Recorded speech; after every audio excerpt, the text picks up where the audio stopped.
Hello, welcome everyone the वर्तमान Heights में मैं कपिल कैरोल एक बार फिर से आप सभी का वेलकम करता हूं और क्लास 10th में चैप्टर 2 के नेक्स्ट पार्ट पे आज हम डिस्कशन करने वाले हैं जो एसिड बेस एंड सॉल्ट्स से रिलेटेड है। तो आज हम जो है यह देखने वाले हैं कि जो कॉमन क्या ऐसी चीज है जो कॉमन है एसिड और बेस, सभी एसिड और सभी बेसिस में क्या ऐसी चीज होती है जो कॉमन होती है। ठीक है, तो अगर हम केवल एसिड की बात करें तो सभी एसिड में क्या होता है, जो भी एसिड होंगे वो सब क्या डोनेट करेंगे, H+ डोनेट करते हैं। और यही H+ डोनेट करने का जो रीजन है वही रिस्पॉन्सिबल होता है उसके एसिडिक नेचर के लिए। मतलब वो अम्लीय है, एसिडिक नेचर क्यों है, क्योंकि वह H+ जो है वो रिलीज करता है। वही बेस की बात करें तो जितने भी बेसेस होते हैं वो सभी OH- देते हैं आयन, और इस OH के कारण ही वो रिस्पॉन्सिबल होते हैं कि वो जो पर्टिकुलर कंपाउंड होगा उसका नेचर कैसा होगा, बेसिक नेचर होगा। ठीक है, अब बात करते हैं एसिड और बेस जो है वो वाटर सॉल्यूशन के साथ क्या रिएक्टिविटी देते हैं, मतलब वाटर में क्या हो सकता है अगर वाटर के साथ अगर उनको रिएक्ट कराएंगे। तो एक जनरल टर्म देखा, H+ आयन, H+ कौन देगा, एसिड देगा। यदि अगर उसको वाटर के साथ ट्रीट कराते हैं तो वो H+ ये ले लेगा तो H3O+ में कन्वर्ट हो जाएगा। मतलब यहाँ पर H 2 हाइड्रोजन थे, H+4 ले लिया तो एक और हाइड्रोजन बढ़ जाएगा, 3 हो जाएंगे। लेकिन पॉजिटिव चार्ज का है क्योंकि H+ आयन को एक्सेप्ट कर लिया इसने, इसलिए H3O पॉजिटिव में कन्वर्ट हो गया क्योंकि ये पॉजिटिव है, इसलिए अपन ने यहाँ पे पॉजिटिव लिखा है। ठीक है, और ये एसिड के केस में मतलब इस आयन को क्या बोला जाएगा, हाइड्रोनियम आयन। क्या बोला जाएगा इस आयन को, हाइड्रोनियम आयन। ये एसिड के केस। अब ये तो जनरल टर्म में हमने देखा इस एग्जांपल को। अब इस एग्जांपल को हम देखेंगे नॉर्मल वे में। जब HCl क्या होता है, एसिड होता है। HCl को जब वाटर के साथ ट्रीट करते हैं तो एसिड का काम क्या होता है, H+ देना। ये एसिड का काम क्या हो रहा है, H+ देना, तो एसिड ये H+ इसको देगा तो H2O से H3 में कन्वर्ट हो गया। बचा क्या, केवल Cl, और Cl क्या होगा, क्लोराइड माइनस। ये हमेशा माइनस में रहेगा क्योंकि इसके पास इलेक्ट्रॉन्स बहुत ज्यादा होते हैं, इसीलिए माइनस। जिसके पास इलेक्ट्रॉन ज्यादा होते हैं वो माइनस चार्ज से रिप्रेजेंट होता है, और जिसके पास इलेक्ट्रॉन की कमी आ जाती है उसे हम क्या बोलते हैं, पॉजिटिव चार्ज से रिप्रेजेंट करते हैं। ये तो बात हो गई एसिड की। वहीं पे अगर हम बात करें बेस की, तो जब बेस के अंदर वाटर मिलाया जाता है तो वो Na+ और OH- में डिस्पर्स हो जाएगा, टूट जाएगा। OH- मिल रहा है मतलब क्या हुआ, ये क्या है, बेस है। तो ये कुछ ऐसे रिएक्शंस हैं जिसमें एसिड और बेस जो है वो वाटर के साथ जब सॉल्यूशन बनाते हैं तो किस तरह का फिनोमेना करते हैं। एसिड वाटर के साथ सॉल्यूशन बनाएगा तो हाइड्रोजन आयन में कन्वर्ट हो जाता है, वाटर जो है वो हाइड्रोजन में कन्वर्ट हो जाएगा। क्यों हो जाएगा, क्योंकि ये H+ इससे ले लेता है, और NaOH के पानी में मिलाते हैं तो ये Na+ और OH- में डिस्पर्स होता है। इसीलिए OH- आयन दे रहा है, मतलब ये क्या है, बेस की कैटेगरी में आएगा। अब हमने इसके प्रीवियस क्लास में जो है इंडिकेटर्स के बारे में चर्चा करी थी, तो वो तो नॉर्मल इंडिकेटर्स थे जो कि रेट ऑफ रिएक्शन को या रिएक्शन के कंप्लीट होने पर हमें इंफॉर्मेशन देते हैं। अब एक और इंडिकेटर होता है, वो होता है यूनिवर्सल इंडिकेटर, उसका नाम दिया गया है pH। pH जो होता है वो एसिडिक और बेसिक नेचर का पता लगाने के लिए बहुत ही हेल्पफुल होता है। इस pH को सोरेनसन नामक साइंटिस्ट जो थे उन्होंने इसका ओरिजिन किया था या उन्होंने इसे दिया था। pH का फुल फॉर्म होता है पावर ऑफ हाइड्रोजन, या फिर हम बोल सकते हैं पोटेंशियल ऑफ हाइड्रोजन। कहने का मतलब ये है कि यदि कोई सॉल्यूशन अगर हमारे पास है तो उस सॉल्यूशन का यदि अगर हम pH चेक करें, ये पता करें, इस pH के द्वारा क्या पता लगा सकते हैं कि कोई भी अगर सॉल्यूशन हमारे सामने आया है तो वो एसिडिक होगा या बेसिक होगा, उसका नेचर क्या है। तो उसके लिए उन्होंने सोरेनसन जो थे उन्होंने एक स्केल रिप्रेजेंट की थी और इसे बोला जाता है pH स्केल। pH स्केल जो है 0 से लेकर 14 तक इस पर डिजिट अवेलेबल होती है। 7 नंबर जो पॉइंट होता है, ये वाला जो पॉइंट है वो पूरी तरह से क्या होता है, न्यूट्रल होता है। 7 नंबर का जो पॉइंट है वो कैसा पॉइंट है, न्यूट्रल। ये न्यूट्रल होता है। ठीक है, इसके इधर वाली जो डिजिट है ये सारी क्या होती है, एसिडिक नेचर को शो करती है। यदि अगर पीएच 1 से लेकर 6 तक आता है, मतलब 7 से नीचे अगर किसी का पीएच आता है तो वो एसिडिक होगा, और 7 से ऊपर यदि अगर किसी सॉल्यूशन का पीएच जाता है तो वो क्या होगा, बेसिक होगा, और ये क्या होगा, एसिडिक होगा। जो पीएच स्केल जिसने दी थी उसका नाम है सोरेनसन। सोरेनसन साइंटिस्ट है जिन्होंने पीएच स्केल को दिया था, और यूनिवर्सल इंडिकेटर बोला जाता है पीएच को। पीएच का फुल फॉर्म पूछा जाता है, कॉम्पिटिटिव एग्जाम में भी पूछा जाता है, और नॉर्मली प्रैक्टिकल ओरिएंटेड भी होता है, क्योंकि प्रैक्टिकल एग्जाम में भी पीएच का फुल फॉर्म पूछ लिया जाता है, इसलिए ध्यान होना चाहिए पावर ऑफ हाइड्रोजन या फिर पोटेंशियल ऑफ हाइड्रोजन। ये स्केल हमें ये बताती है किसी भी सॉल्यूशन के अंदर हाइड्रोजन कितना पोटेंट है, कितना पावरफुल है। ज्यादा पावरफुल अगर हाइड्रोजन होगा तो एसिड होगा, और हाइड्रोजन अगर कम पावरफुल तो वो क्या होगा, बेस होगा। यहां पर डिफरेंट टाइप के कलर्स होते हैं, उस कलर को हम चेक करके पता लगा लेते हैं कि उसका पीएच क्या होगा। जैसे नॉर्मली लिटमस पेपर लिया जाता है तो एसिड का पता लगाना है, तो जो है हम ब्लू लिटमस लेते हैं जो कि रेड में कन्वर्ट हो जाता है।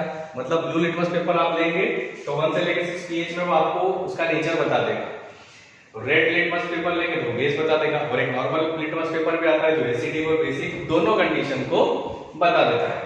अब हमारा नेक्स्ट पॉइंट ये है कि जो पीएच है उसका इंपॉर्टेंस क्या है हमारी डेली लाइफ के अंदर। जो रूटीन लाइफ है, दैनिक जो दिनचर्या होती है, उसमें पीएच का क्या इंपॉर्टेंट है। तो हम यहाँ देखेंगे बॉडी का पीएच, मतलब जब हमारी जो बॉडी है, हमने खाना खाया या जो भी हमारी एक्स्ट्रा कैरिकुलर एक्टिविटीज होती है बॉडी को लेकर, तो उस बीच में हमारे जो बॉडी का पीएच है वो 7 से 7.8 के बीच में होता है।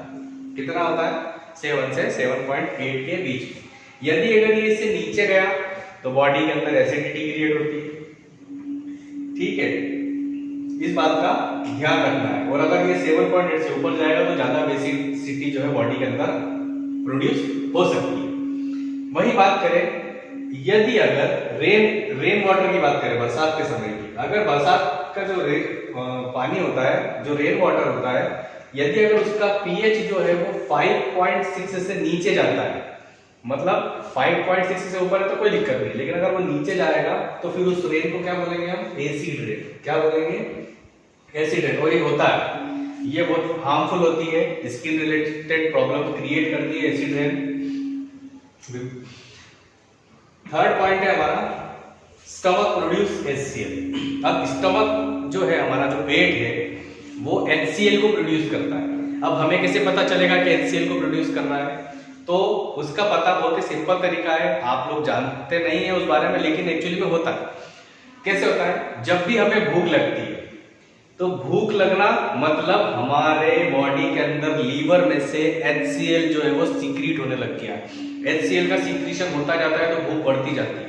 और अगर हम ज्यादा समय तक अगर खाना नहीं खाते हैं, भूखे रहते हैं, तो उस कंडीशन में हमारी बॉडी के अंदर फिर क्या आ जाती है, एसिडिटी बढ़ जाती है, गले में जलन लगना, पेट में जलन लगना। वो क्यों होता है, just because of the HCl, क्योंकि हमारे स्टमक से प्रोड्यूस होता है।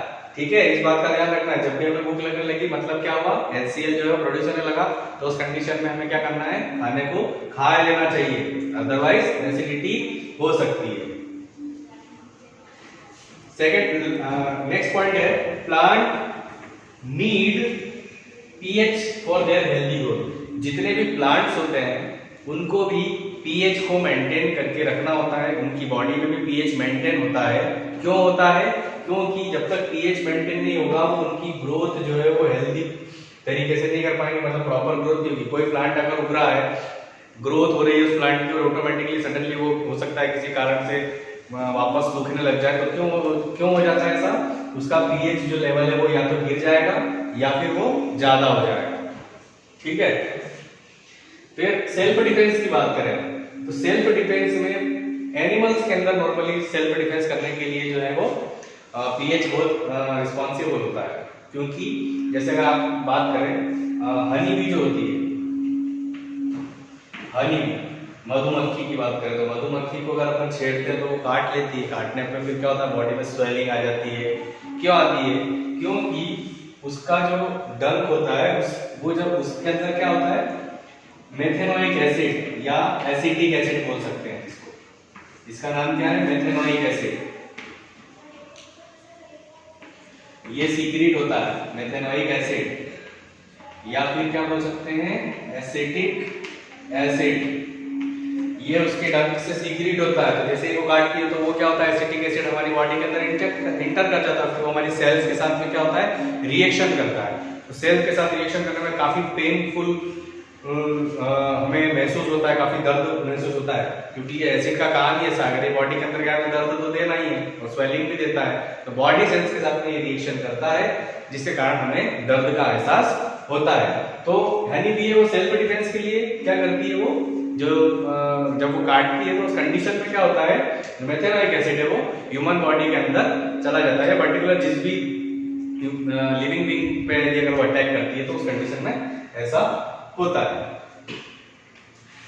वाटर का जो पीएच होता है वो क्या होता है नॉर्मली 7, मतलब न्यूट्रल है। अगर न्यूट्रल है तभी हम पी पाते हैं, हम ऐसा नहीं हो सकते कि हम एसिडिक वाला एसिड कंडीशन अगर बढ़ गई है तो एसिड वाला वाटर नहीं पी सकते, या ज्यादा बेसिसिटी वाटर की अगर बढ़ गई है तो वो भी नहीं पी सकते। क्लियर? सो हम लोग जो वाटर यूज करते हैं नॉर्मली उसका जो पीएच कितना होता है 7 होता है, और 7 is the neutral pH. Clear? अब हम यहाँ पे थोड़ी बात करेंगे सॉल्ट की। तो सॉल्ट हमने प्रीवियस लेक्चर में भी देखा था, इसमें भी हम सॉल्ट को एक बार डिस्कशन करेंगे।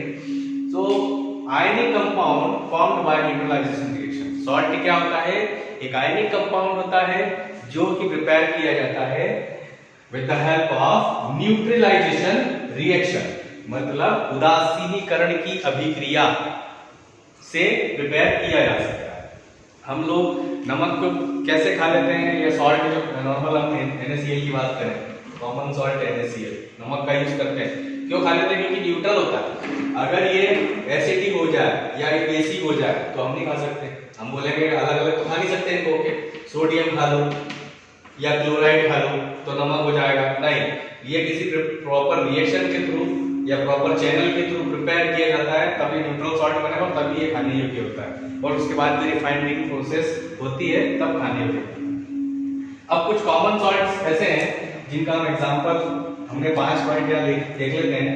पहला है सोडियम हाइड्रोक्साइड, ये भी एक सॉल्ट है NaOH, sodium hydroxide ionic salt है। अगली बात करें ब्लीचिंग पाउडर की, तो ब्लीचिंग पाउडर भी एक सॉल्ट है।